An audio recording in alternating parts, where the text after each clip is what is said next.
these special chairs for people who are. Anybody sit here? They're special for special people. Oh, thank you.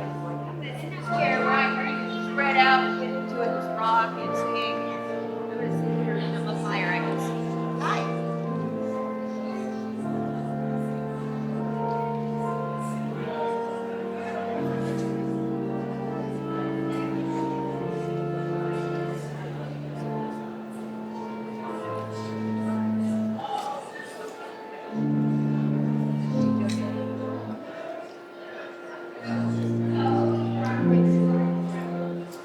You look darling. Let me see other. Oh, Japan, Scott. Japan fashion represents. And the drink together. Yes. Thank you. Love you guys. What a wonderful time to be alive. If you're not together, I'm so sorry. This is the little love. Hi, how you doing, lad? Here's your brother. Hello, lad.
Welcome to worship with the Universalist Unitarian Church of Peoria.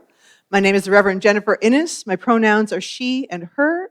I have the great privilege of being the minister with this congregation of people of all ages at all stages of life.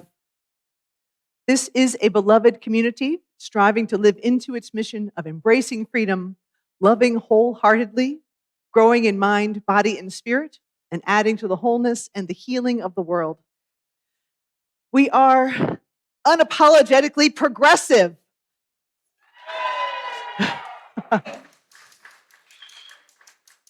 In welcoming people of all ethnicities and races, sexual orientation and gender identities, social and economic situations, politics and abilities.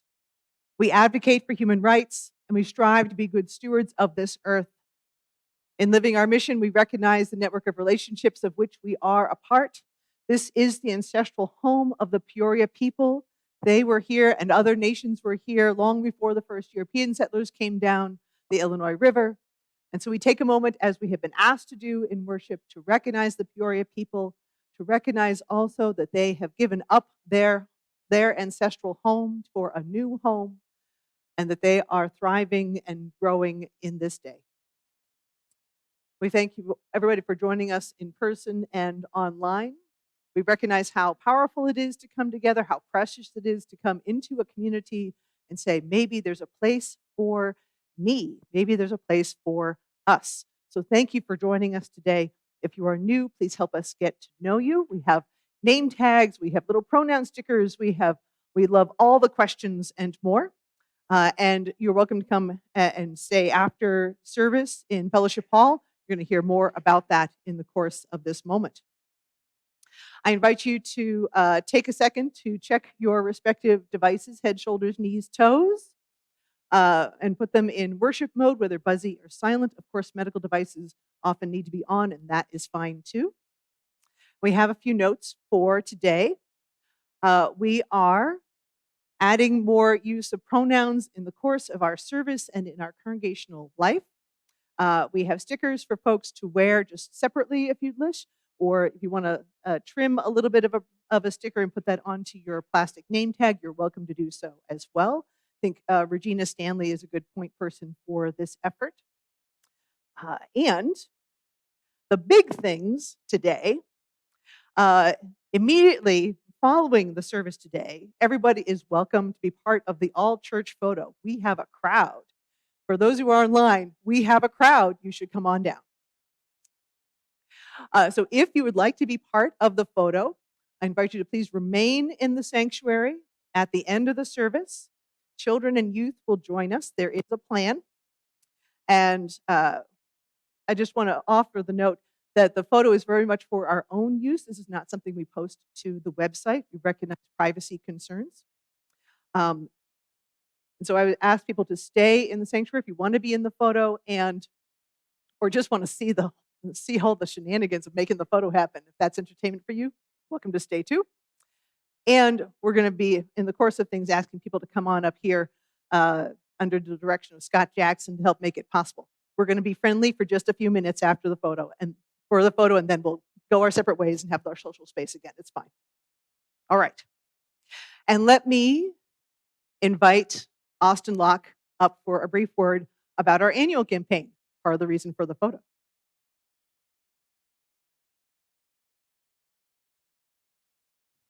Hello, everyone. I'm Austin Locke. I'm the annual campaign chair. I'd like to invite you all to join us after the photo in the fellowship hall. We will be serving sloppy joes, and we have gluten-free options and vegan options. So come join us for the event after you take the photo, and we would love to have you. Thank you.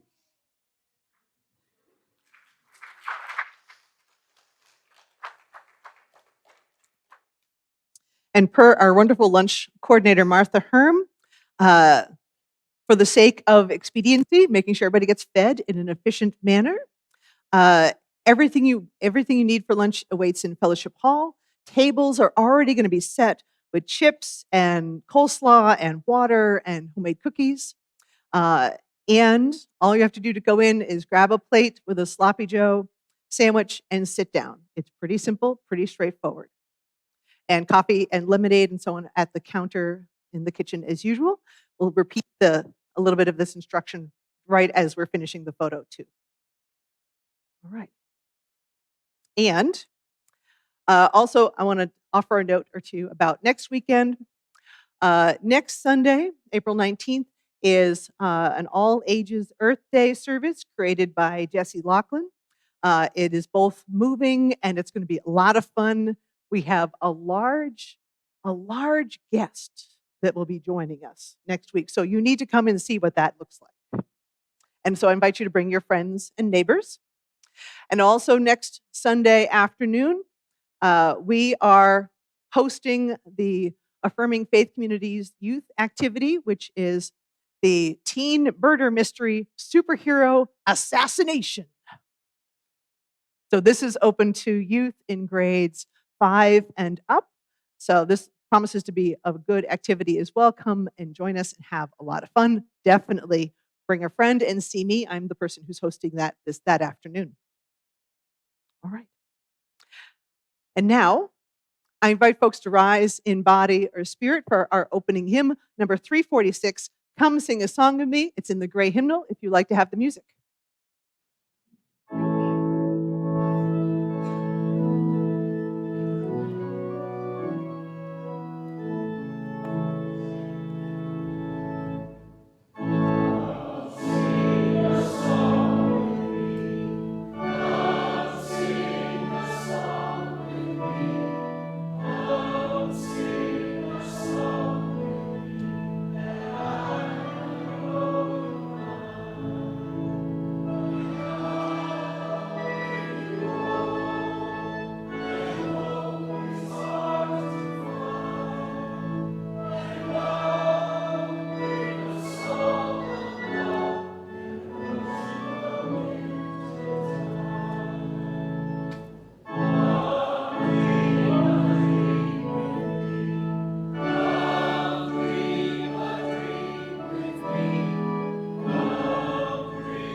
All right.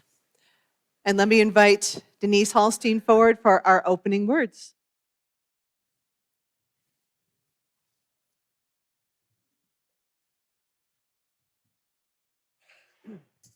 Morning, everyone. Ah, Let Astonishment Be Possible by Reverend Gretchen Haley. Whatever you have come in anticipating, whatever you expect or worry for our world, for the future, for our lives, let it go. Make space in your heart to be surprised. Make room in your soul for a new story to take shape. Let astonishment be possible at this life that remains, a miracle. Imagine here the bursting of joy, relentless and resilient, coming in waves, washing over us with music and story, silence, and still this dreaming together, being hope for each other and courage to believe in this new day dawning for us all. Come, let us worship together.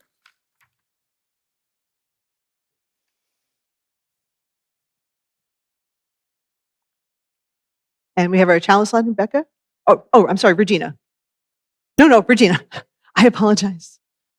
Many moving parts this morning. Thank you.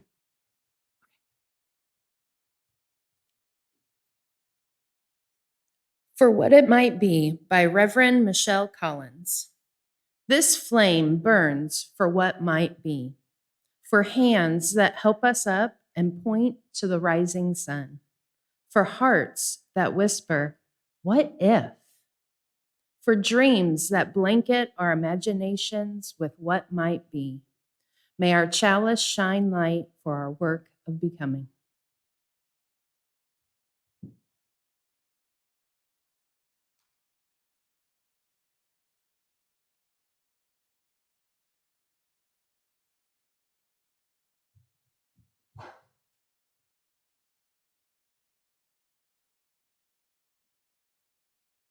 During our music for meditation, all are welcome to come forward for a chance to light candles and make a small light that acknowledges what is with you and within you. And if you are online, I invite you to let these candles be for you as well. Let us now enter into our music for meditation.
From my colleague, the Reverend Daniel Cantor.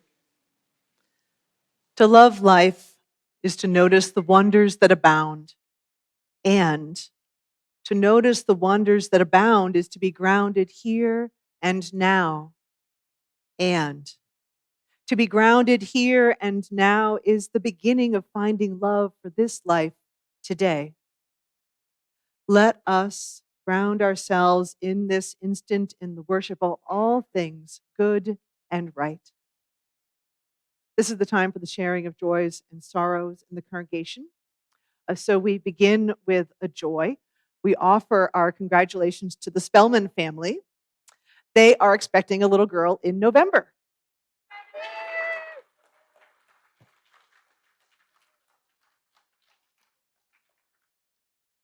May the coming months be filled with joy, because boy, it's going to get busy. Yeah, yes. We offer our wishes for health and recovery to Bob Swanson. He suffered a stroke some weeks ago, and Sue and Bob appreciate all of the support as he's working towards his recovery. We offer a note of care and sympathy and healing for Edward Flint's friend Tobias. Tobias lost his partner Amber last month. We offer our condolences to all who are with Tobias and all who knew Amber. And next Saturday, I want to offer a note of condolence as well, or sympathy. We will host a memorial at 1 p.m. on Saturday in the Memory Garden for Cindy Herman. She was someone who truly loved nature, was kind of a sprite and a light in the world. And so all are welcome to come and join us next Saturday as we talk about and remember Cindy. And let me share a joy in our larger world. I really love having joys in the larger world. It's a nice change sometimes. In our larger world, we celebrate the successful trip and the return of Artemis 2, the ship that went around the moon and back, the farthest out any human has been from the planet. And let me invite us to hold one more moment together, for in our circle, we have room for all the names, all the milestones, all the joys and the sorrows. Let us hold one more moment in shared quiet together and breathe. I invite you to breathe with me and pause.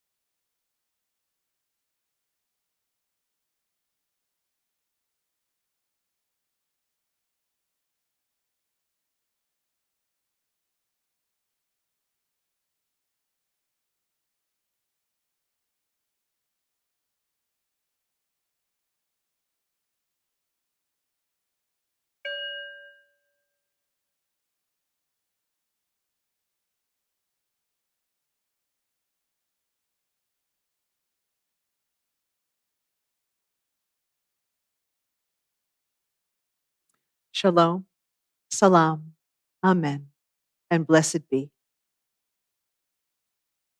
And now I invite Amanda Franklin to lead us in our Time for All Ages.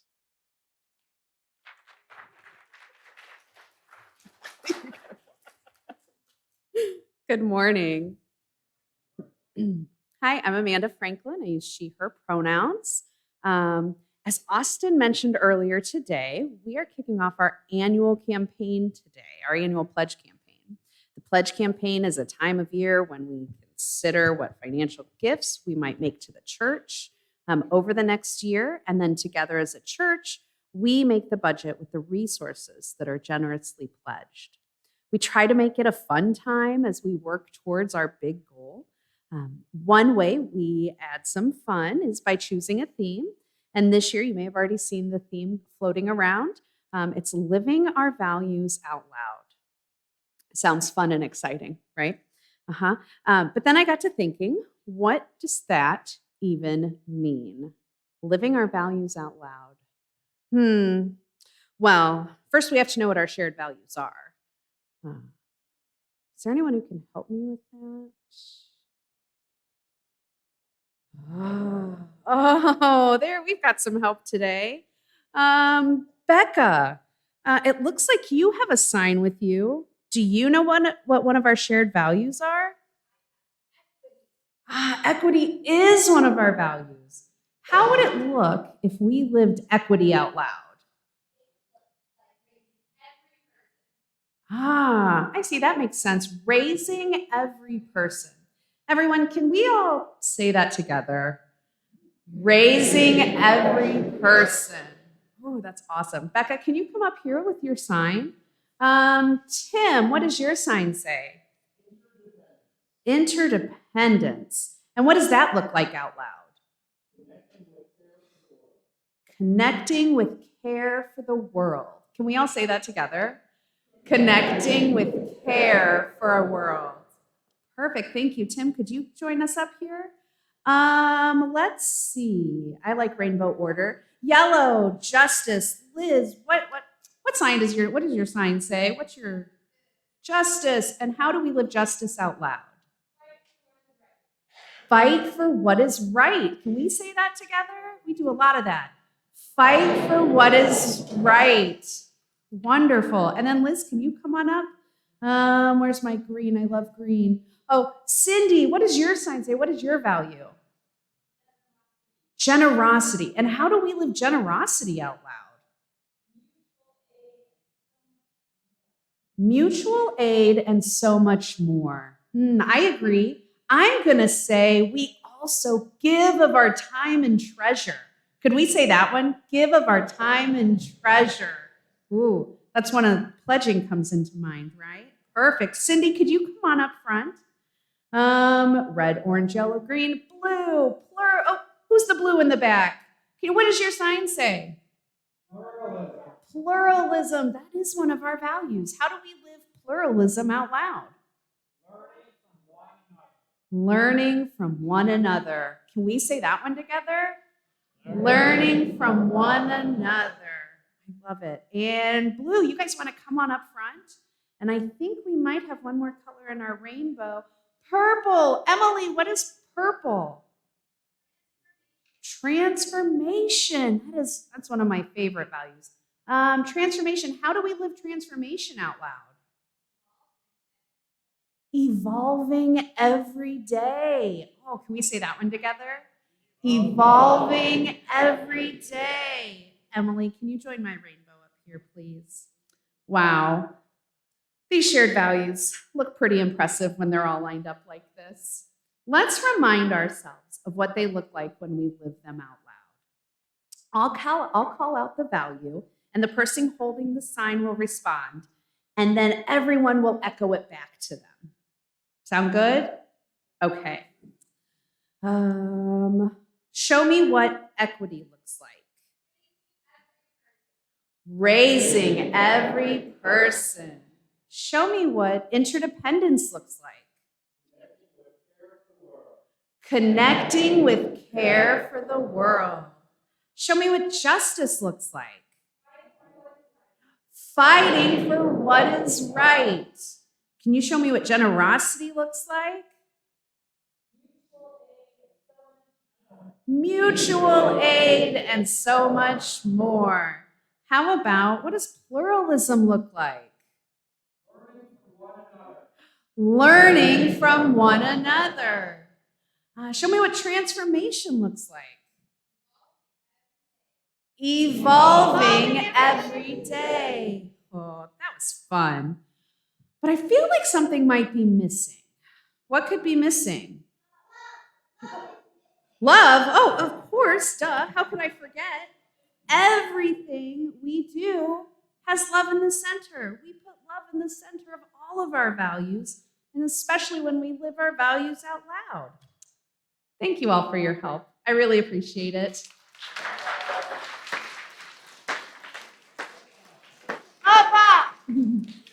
I wonder how you live your values out loud.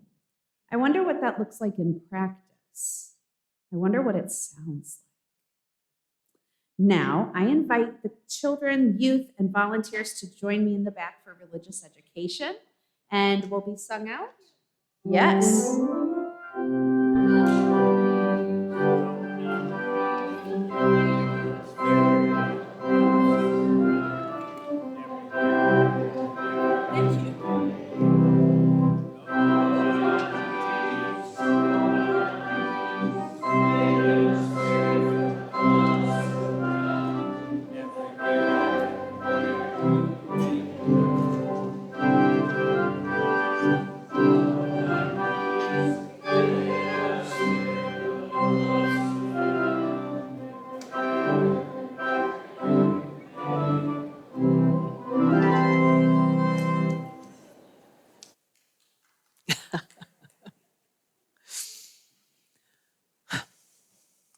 The offering we receive each Sunday is an opportunity to recommit to this place, to recommit to the values, to recommit to so much of what is in our hearts, to recommit to living out loud in the world. It is as much a ritual in this moment as singing together, as lighting a chalice, as lighting candles during our music for meditation. To receive the offering in this moment is a reminder of the form of love we call generosity. It is how we show that we believe it is important to worship together, to help our community, and to say yes to the values of this tradition. And we also share a portion of our gifts with the community through our Share the Plate practice. So half the undesignated plate goes to a recipient doing good work in this area. And for April, our Share the Plate recipient is the Central Illinois Center for the Blind and Visually Impaired. And that center provides support and encouragement for folks who are blind and visually impaired. They've been doing it since 1955. And it's practical help, such as learning how to use Braille, setting up a household, but it's also social and emotional support, creating a community in a moment when it can be so hard to connect with people. And so our Share the Plate recipient will be Central Illinois Center for the Blind and Visually Impaired.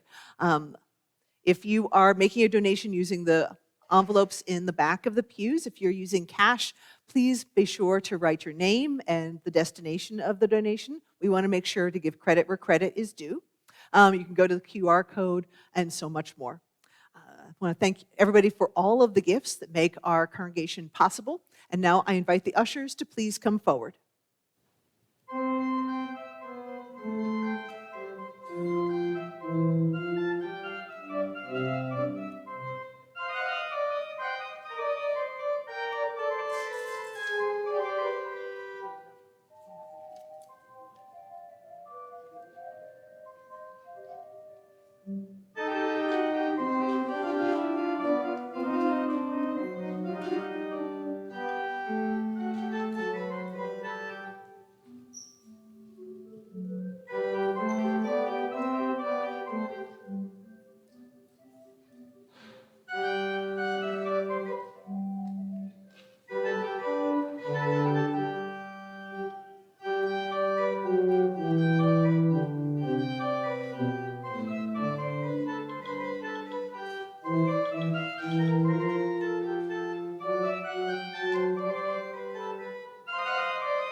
In the service, as we're speaking to what is most dear, what we are willing to fight for and strive for, I wanted us to connect with what's always with us. And I want us to connect with what is with us, what is already among us, and even when joy and strength and love and peace feel far away, they cannot be taken by the world. Not really. So I invite us to sing This Joy That I Have as created by the Resistance Revival Chorus. I invite our hymn singing help to come forward. And I also want to keep in mind that anybody is welcome to come and help us boost the congregational singing. So whenever we are here, folks online can hear us, along with this group supporting the congregational singing in the sanctuary. So we've been getting some positive reinforcement about having a little bit of help with our hymn singing. So if you have questions and want to come hear more, by all means, come find me. And now, This Joy by the Resistance Revival Chorus, and I'm going to set the beat. We're going to sing together. I invite you to rise in body and spirit.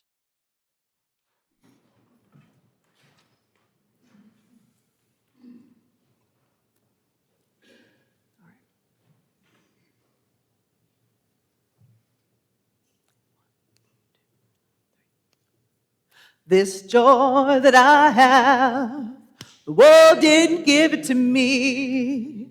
This joy that I have, the world didn't give it to me. This joy that I have, the world didn't give it to me. The world didn't give it, the world can't take it away. This strength that I have, the world didn't give it to me. This strength that I have, the world didn't give it to me. This strength that I have, the world didn't give it to me. The world didn't give it, the world can't take it away. This love that I have, the world didn't give it to me. Yeah. This love that I have, the world didn't give it to me. This love that I have, the world didn't give it to me. The world didn't give it, the world can't take it away. This pride that I have, the world didn't give it to me. No.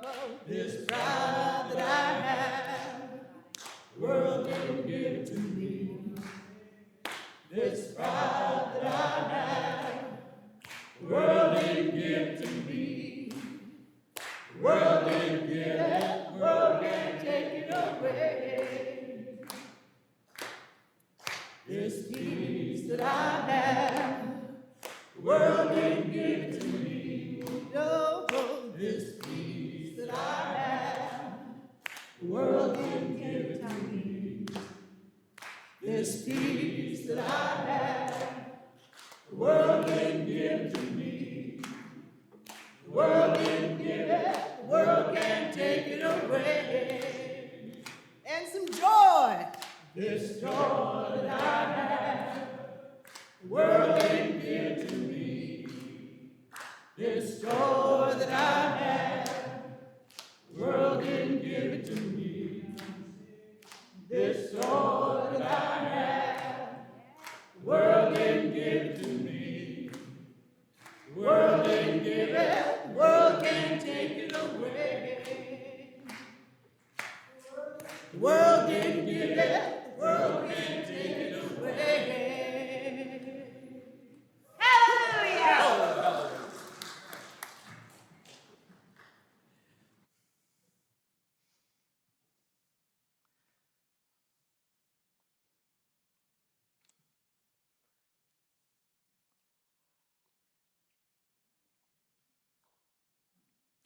So I begin with the gospel according to Fred Rogers. Yes, right? Known as Mr. Rogers.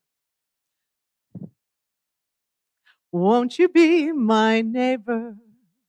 I have always wanted to have a neighbor just like you. I've always wanted to live in the neighborhood with you. So let's make the most of this beautiful day. Since we're together, we might as well say, would you be mine? Would you be mine? Won't you be my neighbor? There we go. All right. Mr. Rogers, as so many of us know, was known for his neighborhood, his universal welcome, his honesty, his authenticity. He was known for his wisdom and his words, his language. In simply living what mattered most.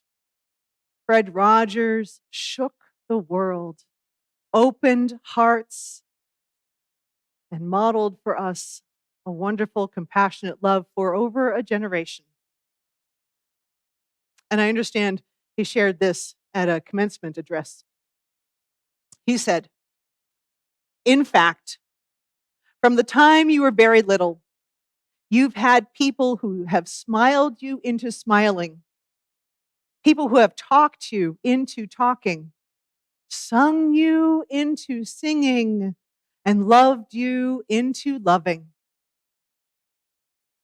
You've had people who have smiled you into smiling, people who have talked you into talking, sung you into singing, and loved you into loving."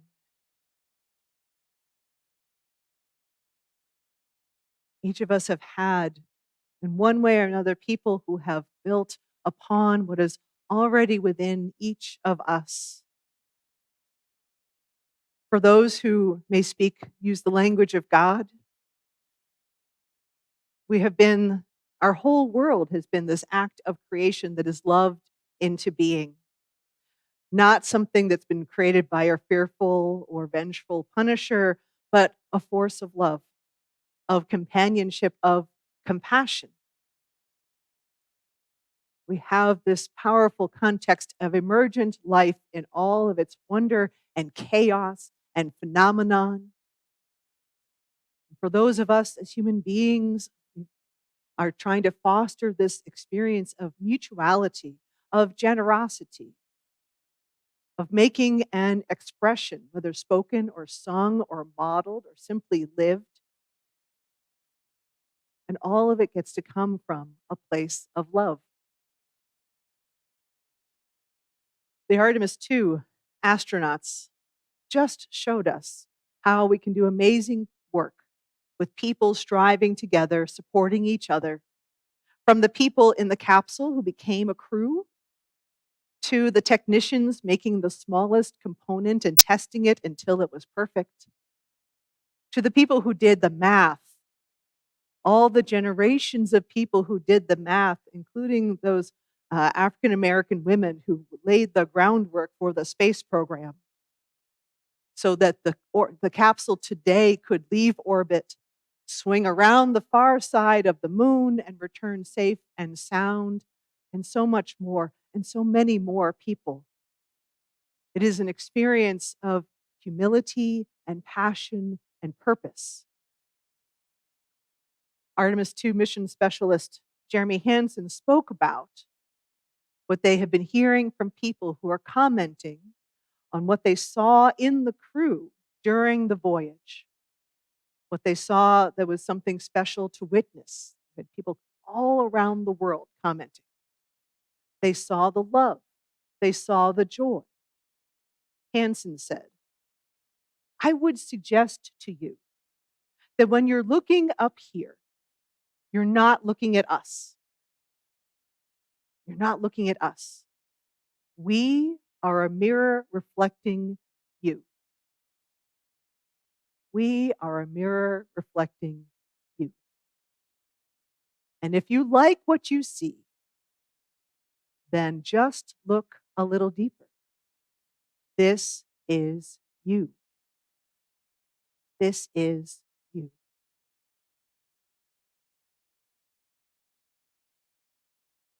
We sing each other into singing.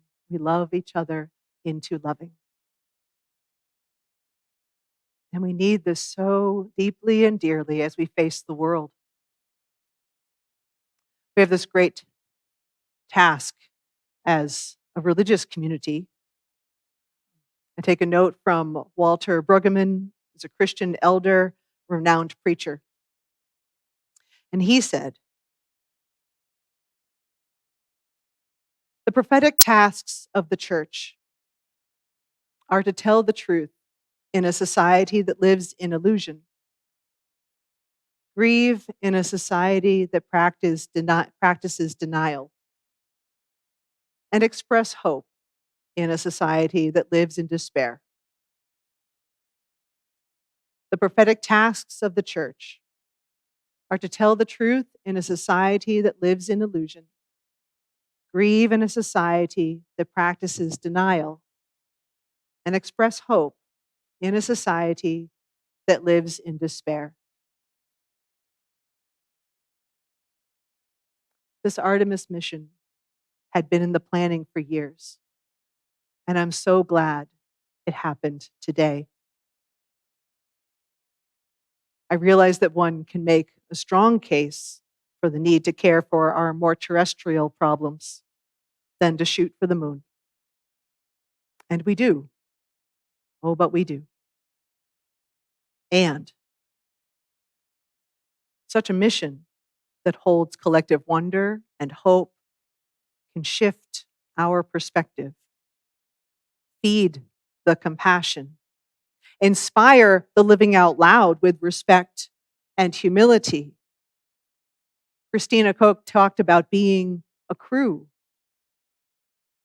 and she reminded us that the earth is one crew.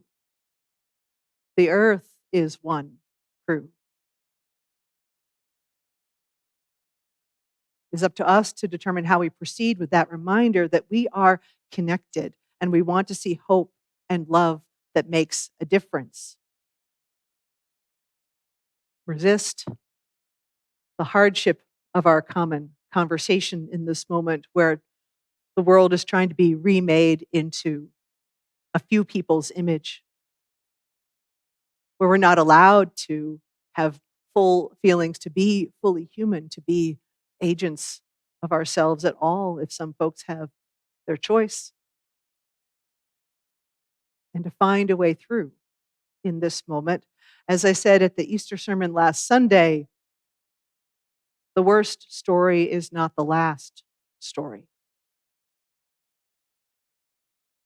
Every day in this religious community is an exercise in witness, in authenticity, in allowing ourselves to be fully human, including in our own sorrow. And not to have to be okay, because I'm going to tell you we're not. But connect with the possibility. Connect with possibility in the midst of despair. In the beginning of this year, the board of this congregation considered the hopes and needs of the congregation, what we should work for, what would help us feel accomplished by the time we get to the end of the year. You know, that church picnics is coming up. And I asked for, after a long conversation, I asked for 3 words, something with a little poetry, something that could preach.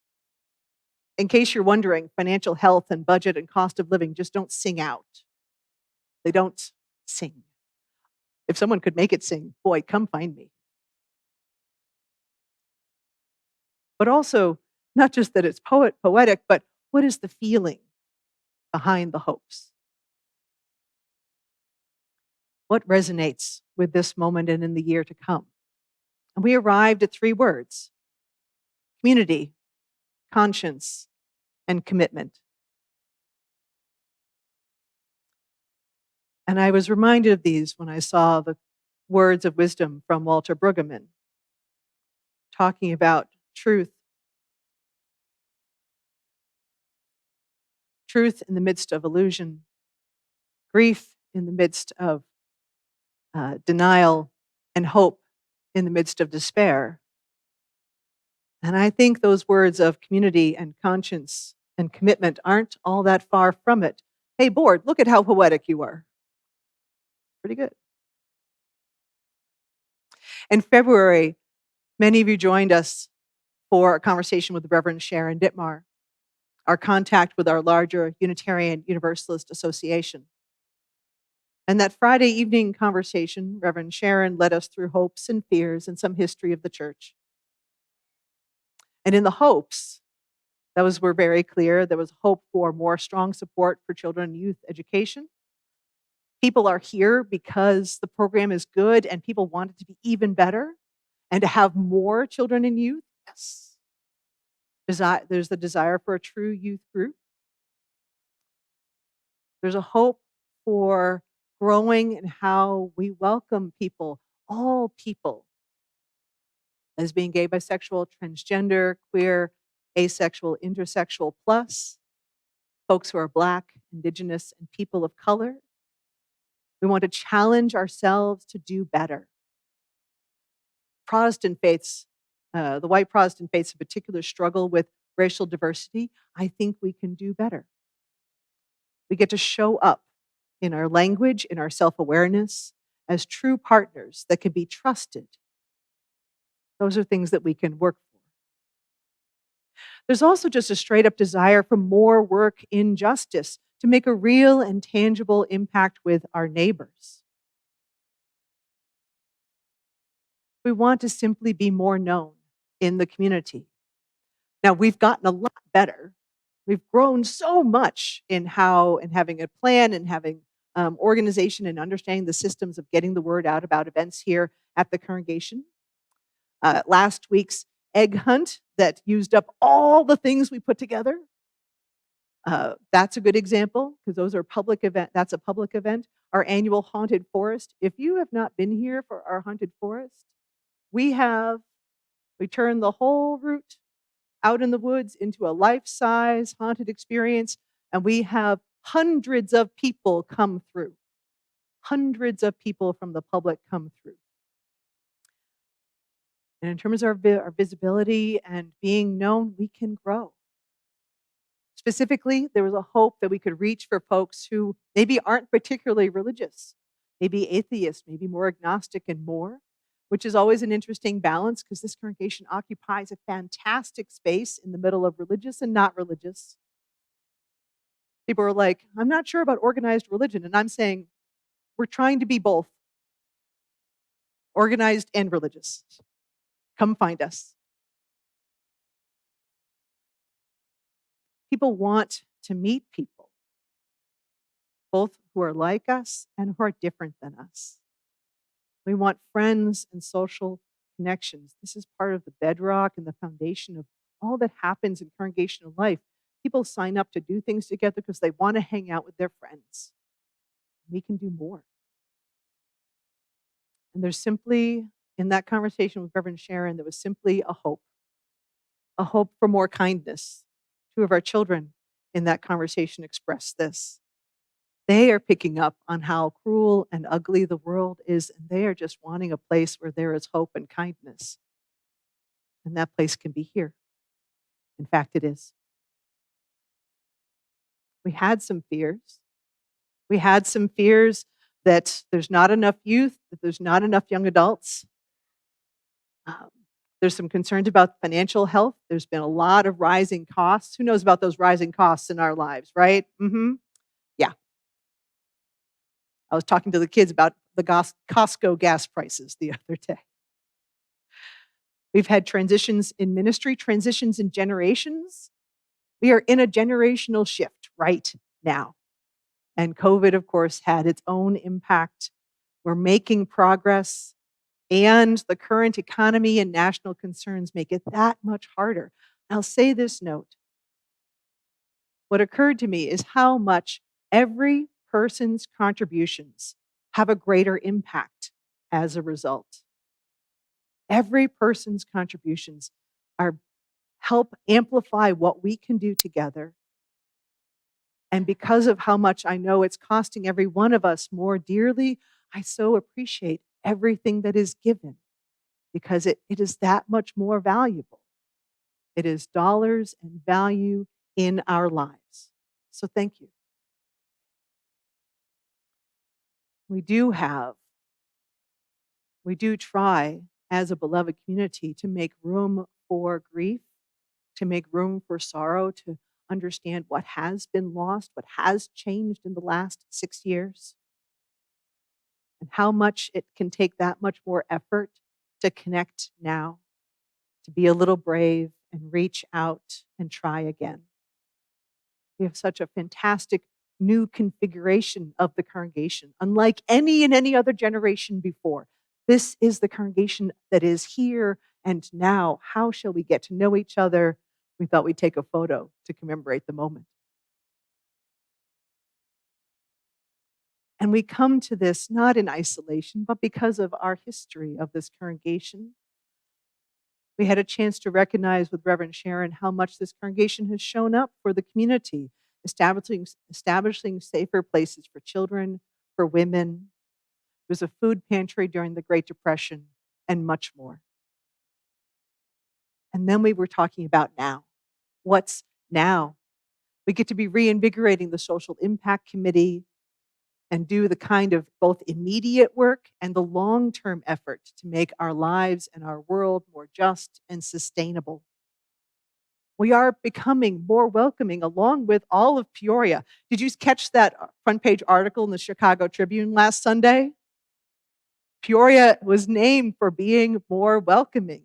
Lesbian, gay, bisexual, transgender, intersex, asexual, welcoming.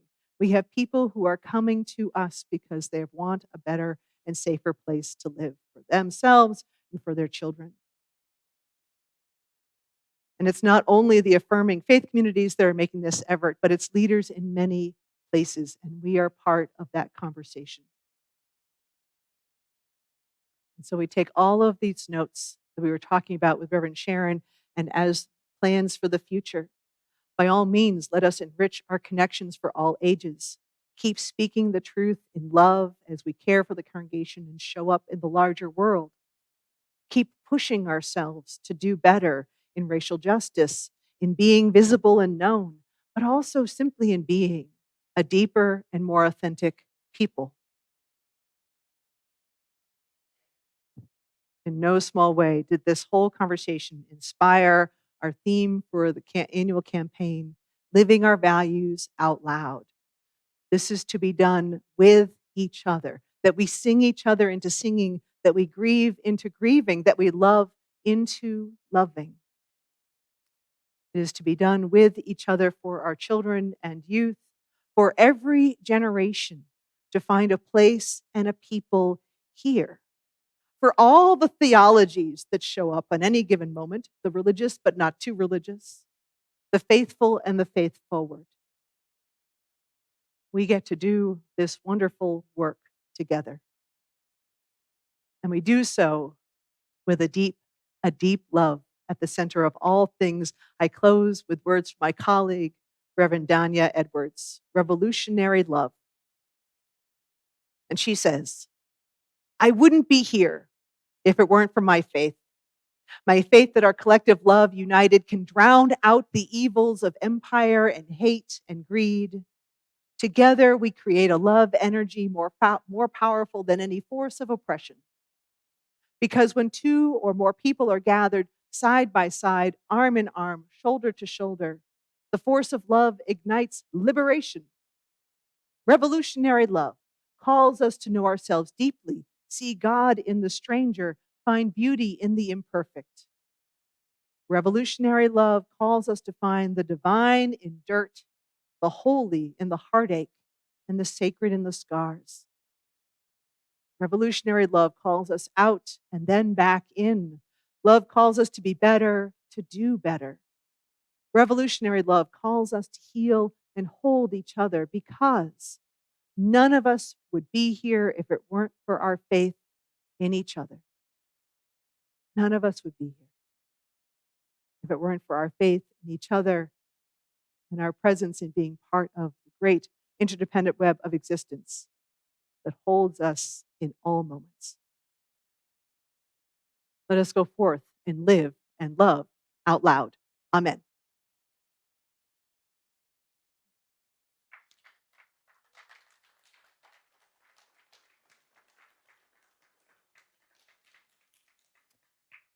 I invite the hymn supplement to come and join me. We got to find a good word. Y'all come help me find a good word here. The hymn support team.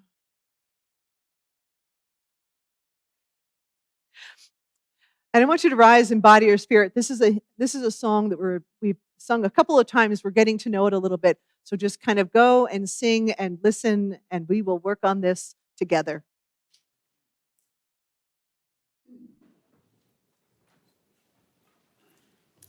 And again, you get to follow with me, and there's a couple of pauses in the course of it. All the singing is good singing. Yes. All right. I got the beat. You want to follow the beat? I'll see you ladies in Surrey home. Thank you for the service.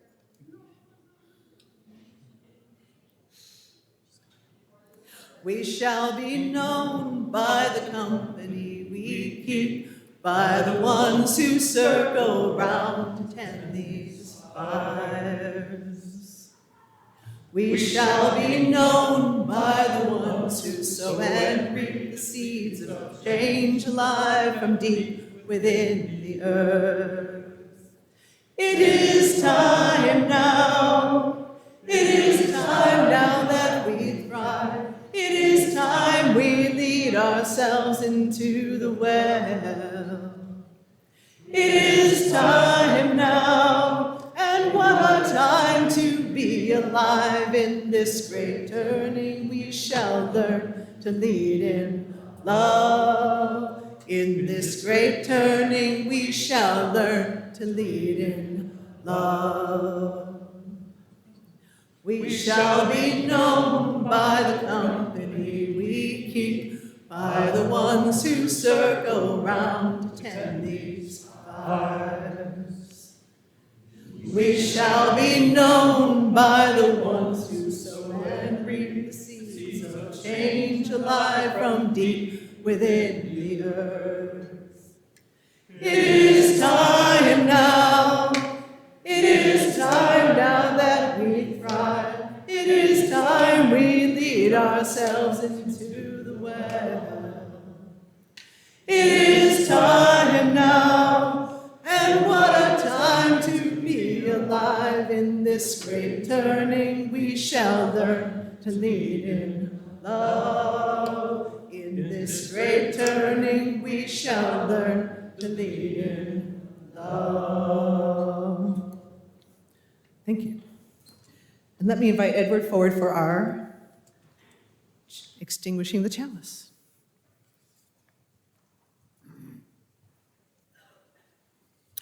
The Work We Share by Reverend Krista Tabbs. It is our work, shared with each other in covenant, that creates and sustains this beloved community. We extinguish this chalice, but its light lives on in the directions we have chosen today. The light of this faith lives on in us together, in our hearts, minds, bodies, and spirit. Amen, and blessed be.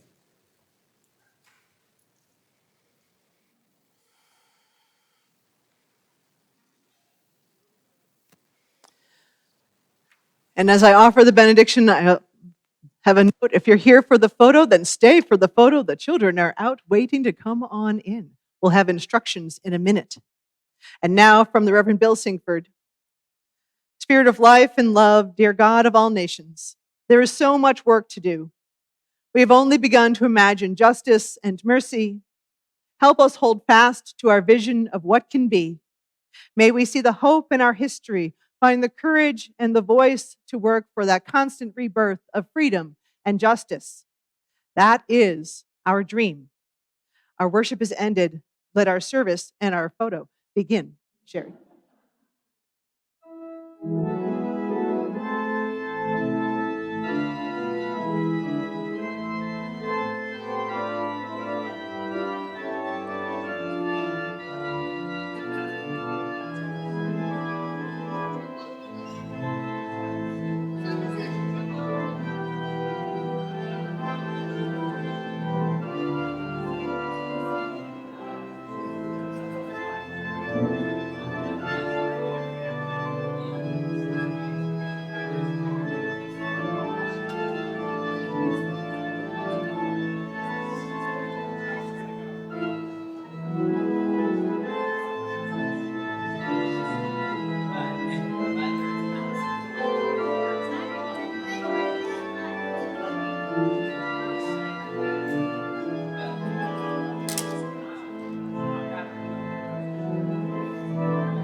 Amen.